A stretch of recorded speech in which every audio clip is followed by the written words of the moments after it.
UP में छत्तीसगढ़ में मतदान खत्म हो गया है। प्रत्याशियों की किस्मत ईवीएम में कैद हो गई है। सभी ईवीएम कड़ी सुरक्षा में रखे गए हैं, जिन्हें 3 दिसंबर को खोला जाएगा। सीधे चलते हैं भोपाल और रायपुर के स्ट्रांग रूम, जहां से संदीप कुमार और हेमंत शर्मा हमारे साथ जुड़ गए हैं। तो 3 दिसंबर को मतों की गिनती की जाएगी, जिसके चलते अब स्ट्रांग रूम में ईवीएम मशीन रख दी गई है और स्ट्रांग रूम के बाहर कड़ी सुरक्षा व्यवस्था देखने को मिल रही है। तो प्रत्याशियों की किस्मत ईवीएम में कैद हो चुकी है और अब उनकी किस्मत का फैसला 3 दिसंबर को आएगा। तो ईवीएम मशीन कड़ी सुरक्षा के बीच स्ट्रांग रूम में रख दी गई है। सुरक्षा के पुख्ता इंतजाम किए गए हैं। तो बता दें, यहाँ पे जनता ने अपना फैसला सुना दिया है और अब जनता ने आखिर किस सरकार को चुना है, इसका फैसला 3 दिसंबर को आएगा। तो इंतजार 3 दिसंबर का है सभी को। निगाहें 3 दिसंबर के मतगणना पर कि आखिर मध्य प्रदेश और छत्तीसगढ़ में जनता ने किस सरकार को चुना है, आखिर किस सरकार को सत्ता का ताज जनता पहनाने जा रही है। तो 3 दिसंबर को मतगणना के बाद ये साफ हो जाएगा कि आखिर छत्तीसगढ़ और मध्य प्रदेश की सत्ता की चाबी जनता ने किसे सौंपी है। तो स्ट्रांग रूम में ईवीएम मशीन को रख दिया गया है सुरक्षा के बीच। ये तस्वीर आपको दिखा रहे हैं, आप तस्वीरों में देख सकते हैं। स्ट्रांग रूम में ईवीएम मशीनों को रख दिया गया है। कड़ी सुरक्षा स्ट्रांग रूम के बाहर देखने को मिल रही है। सुरक्षित यहाँ पर ईवीएम मशीन को रखा गया है और नतीजों का इंतजार है। 3 दिसंबर को नतीजे आएंगे, तब ये मशीन खोली जाएगी। हालांकि जो प्रत्याशी हैं उनकी किस्मत का फैसला 3 दिसंबर को होगा। उनकी किस्मत इन ईवीएम मशीन में कैद कर दी गई है।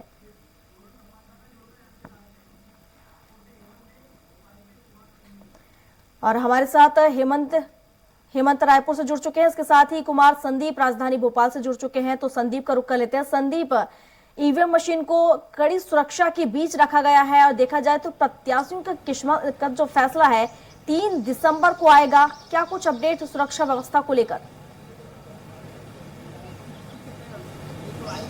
जी बिल्कुल, देखिए वोटिंग के बाद पुरानी जेल में जिले की 7 विधानसभाओं की जो ईवीएम मशीन है वो लाई जा चुकी हैं और आप देख सकते हैं इस वक्त हम मौजूद जहां हैं वो मतगणना स्थल पुरानी जेल है, जहां पर की कड़ी सुरक्षा व्यवस्था की गई है। 3 लेयर जो सिक्योरिटी है वो यहाँ पर लगाई गई है। केंद्रीय बलों के अलावा जो स्थानीय जिला पुलिस बल है वो भी यहाँ मौजूद है। आपको बता दें कि वेबकास्टिंग के जरिए जो है लगातार सीसीटीवी से भी निगाह रखी जा रही है और यहाँ पर 3 तरफ से जो बिजली सप्लाई है वो भी सुनिश्चित की गई है, क्योंकि जिस तरह की बीते चुनाव में घटनाएं सामने आई थी उस तरह की घटनाएं सामने ना हो, इसलिए 3 तरफ से जो है बिजली सप्लाई यहाँ पर रखी गई है। और जो सीसीटीवी कैमरे हैं उनके लिए भी इन्वर्टर लगाए गए हैं कि किसी भी तरह से जो भी कुछ यहाँ बीते चुनाव में देखने को मिला था कि बिजली आपूर्ति के चलते जो राजनीतिक दलों के कार्यकर्ता हैं उन्होंने हंगामा किया था। आप देख सकते हैं तस्वीरों में यहाँ पर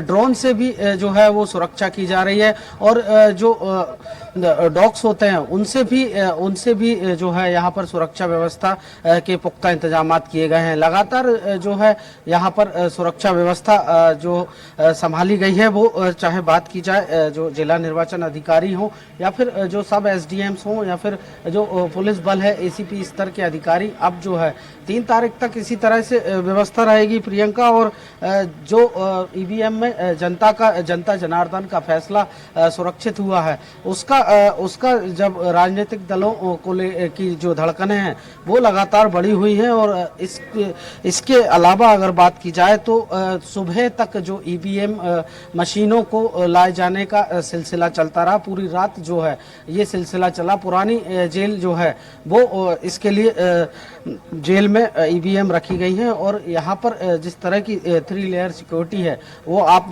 देख सकते हैं कि पूरी तरह से यहाँ पर पुलिस बल लगाया गया है। अधिकारी भी लगातार कड़ी चौकसी और निगरानी रख रहे हैं और इसकी जो 3 लेयर सिक्योरिटी है वो लगातार 3 दिसंबर जो नतीजों का दिन है, जो फैसले की घड़ी है, तब तक इसी तरह की जो सुरक्षा व्यवस्था रहेगी।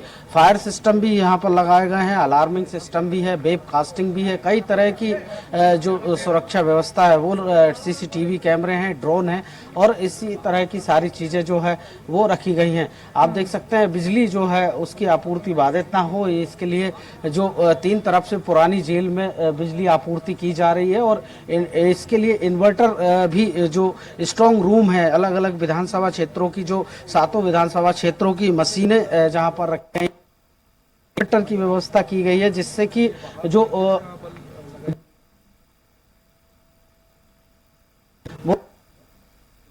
चौकसी बरती जा रही है। चाहे बात की जाए यहाँ पहुँचने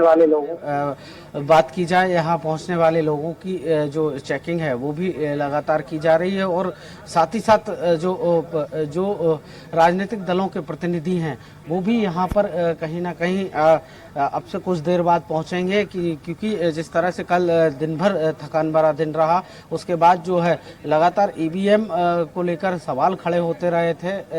इसके चलते जो है बीते चुनाव में काफ़ी विधानसभा चुनाव में हंगामा हुआ था। हमारे साथ अधिकारी मौजूद हैं, उन्हीं से जानते हैं। सर, किस तरह की सुरक्षा व्यवस्था है?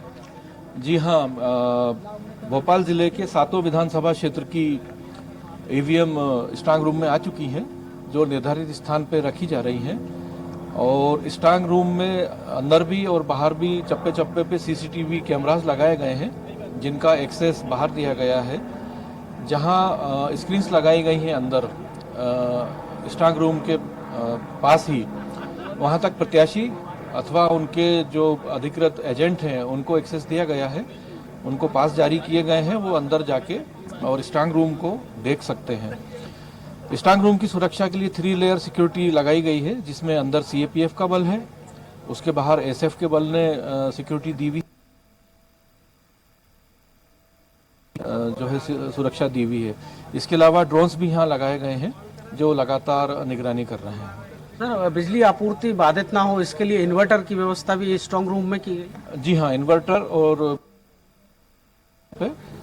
अग्नि से सुरक्षा के लिए, जी हाँ, अग्नि से सुरक्षा के लिए फायर फाइटर भी लगाए गए हैं। सर, 3 तारीख तक इसी तरह की जी हाँ, 24/7 3 तारीख तक की व्यवस्था लगातार जारी रहेगी। तो देख सकती है प्रियंका, 3 दिसंबर जो फैसले की घड़ी है, जो मतदाताओं का जो फैसला है आने तक इसी तरह से EVM की सुरक्षा जो है वो यहाँ पर जारी रहेगी। प्रियंका, बिल्कुल संदीप, हालांकि 3 दिसंबर मतगणना का इंतजार सभी को रहेगा, खासकर उन प्रत्याशियों को जिनकी दाव यहाँ पर देखा जाए तो जो साख है दाव पर लगी हुई है। हालांकि हेमंत भी हमारे साथ जुड़े हुए हैं रायपुर से, हेमंत से भी जान लेते हैं। हेमंत, राजधानी भोपाल में जिस तरीके से हम देख पा रहे हैं स्ट्रांग रूम के बाहर कड़ी सुरक्षा और अंदर भी कड़ी सुरक्षा, यहाँ पर स्ट्रांग रूम में और अंदर और बाहर किस तरह की सुरक्षा आप देख पा रहे हैं? क्योंकि हमने देखा है कि जिस तरीके से EVM मशीन को वापस लाया जा रहा था उस दौरान ID ब्लास्ट भी हुआ। देखिए प्रियंका, छत्तीसगढ़ में दूसरे चरण की 70 सीटों पर कल मतदान संपन्न हो गया है। 76% के आसपास वोटिंग हुई है और सभी जो मतदान दल हैं वो वापस लौट चुके हैं।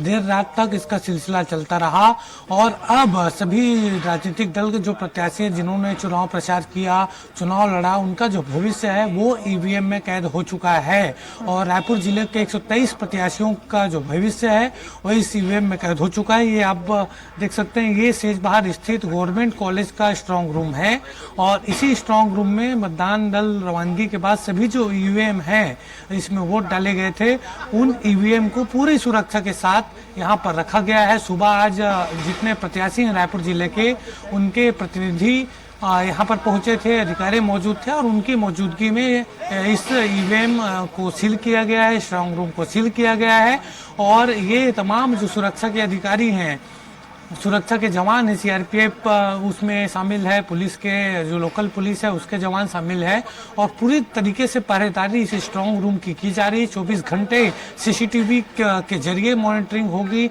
इसके साथ साथ जो प्रत्याशी हैं जो स्ट्रांग रूम के अंदर जाना चाह रहे हैं वो उनको निर्वाचन अधिकारी से अनुमति लेना होगा और उसके बाद ही वो अंदर प्रवेश कर सकेंगे।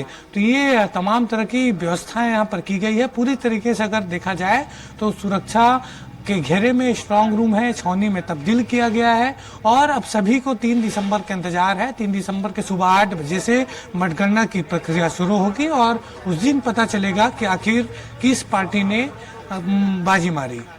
बिल्कुल हेमंत, हालांकि मतगणना यहाँ पर देखा जाए 3 दिसंबर को होगी, जिसका इंतजार यहाँ पर सभी को रहेगा।